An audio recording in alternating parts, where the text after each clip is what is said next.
चुनावी रणनीतिकार प्रशांत किशोर ने यह दावा किया है कि नीतीश कुमार अभी भी भाजपा के संपर्क में हैं।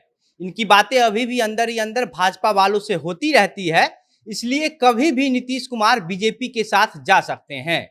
अगर कोई नीतीश कुमार को कितना भी जानता होगा तो वह हमसे ज्यादा नहीं जानता होगा। भाजपा के साथ जाने के लिए नीतीश कुमार अपने सभी दरवाजे खोल रखे हैं। अंदर ही अंदर इन लोगों की बात भाजपा से भी हो रही है और बिहार में जनता को मूर्ख बनाया जा रहा है। इसके अलावा राजद के नेता भी नीतीश कुमार के रवैये से काफी नाराज दिख रहे हैं, क्योंकि अभी हाल ही में बिहार में 2 आयोग का गठन किया गया, जिसमें दोनों आयोग का अध्यक्षता जदयू नेता को ही दिया गया। जबकि अगर विधायकों की संख्या की बात करें तो जदयू के मुकाबले राजद के विधायकों की संख्या करीब करीब दोगुनी है। इस बात से राजद के पिछड़े वर्ग के कई नेताओं की नाराज होने की भी खबर सामने आ रही है। वहीं नीतीश कुमार पिछले बार की तरह ही इस बार भी मंच के ऊपर से अपने हाथ को चमकाते हुए कह दिया कि कुछ भी हो जाए बीजेपी वालों के साथ कभी नहीं जाएंगे। इसके बाद से मीडिया में यह खबर चलने लगी कि क्या नीतीश कुमार एक बार फिर से पलटी मार देंगे, क्योंकि नीतीश कुमार पिछले बार भी बिल्कुल यही बात कहा था और कुछ ही दिन बाद पलटी मार दिए थे। क्या है इस खबर की पूरी कहानी? आखिर किस आधार पर प्रशांत किशोर यह दावा कर रहे हैं कि नीतीश कुमार भाजपा के संपर्क में है? इसके अलावा जदयू और राजद की गठबंधन वाली सरकार के अंदर क्या चल रहा है, इसके बारे में विस्तार से बताएंगे।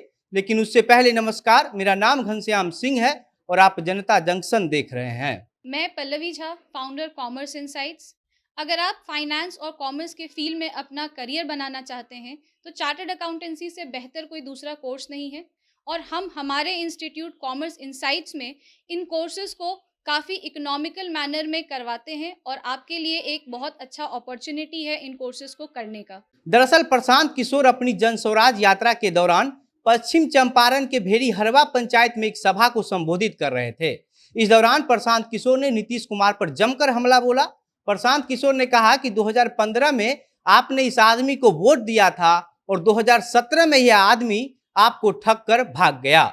आप नीतीश कुमार को कितना भी जानते होंगे लेकिन मेरे से ज्यादा नहीं जानते होंगे, क्योंकि मैं नीतीश कुमार के रग रग से वाकिफ हूं और यह आदमी फिर आपको ठग के निकल जाएगा। इसके अलावा प्रशांत किशोर ने यह भी कहा कि मुझे कुछ आए या ना आए लेकिन चुनाव लड़ाना तो अच्छा से आता है। इसके बाद प्रशांत किशोर ने जदयू के राज्यसभा सांसद और उपसभापति हरिवंश नारायण सिंह की ओर इशारा करते हुए कहा कि जब आपने एनडीए छोड़ दिया है तो आप उस पद को क्यों नहीं छोड़ रहे हैं? या तो आप उस पद को छोड़िए या फिर आप उस सांसद को हटाइए।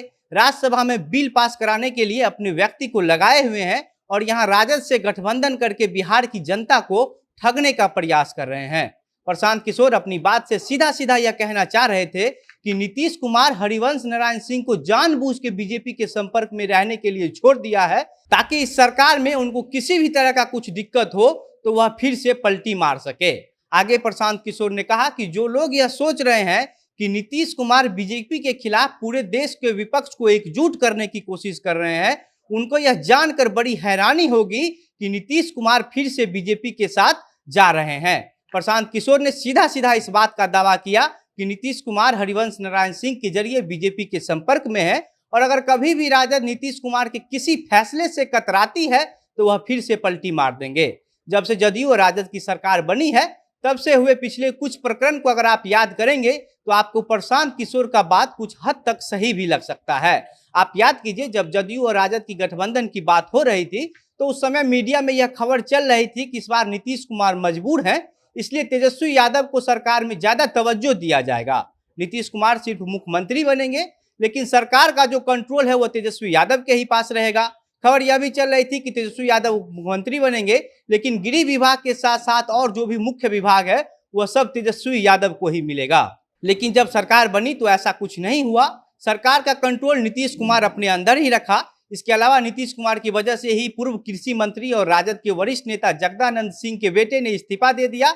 इसके बाद जगदानंद भी नीतीश कुमार के रवैये से काफी नाराज चल रहे हैं। इसके अलावा पिछले महीने सरकार की तरफ से अनुसूचित जाति आयोग का जो गठन किया गया उसकी अध्यक्षता की जो जिम्मेवारी है वो जदयू नेता शंभू सुमन को दिया गया और बीते बुधवार को अति पिछड़ा आयोग का गठन हुआ जिसकी अध्यक्षता भी जदयू के ही नेता नवीन कुमार आर्या को दिया गया, जिस बात से आरजेडी के कई नेताओं के नाराजगी होने की खबर सामने आ रही है।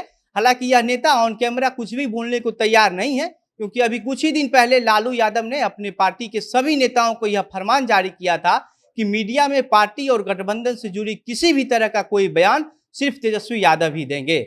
इस वजह से आरजेडी के नेता मीडिया में कुछ बोल नहीं रहे हैं, लेकिन उनकी नाराजगी बनी हुई है। बाकी अब आप इस पूरे मामले पर क्या सोचते हैं, अपने विचार हमें कमेंट बॉक्स में लिखकर बताइए। वीडियो को शेयर कीजिए और अगर हमारा यह वीडियो फेसबुक पर देख रहे हैं तो हमारे पेज को लाइक कीजिए। अगर यूट्यूब पर देख रहे हैं तो हमारे चैनल को सब्सक्राइब कीजिए। कैमरे के पीछे विशाल खड़े हैं और मैं घनश्याम सिंह। वीडियो में अंत तक हमारे साथ बने रहने के लिए बहुत बहुत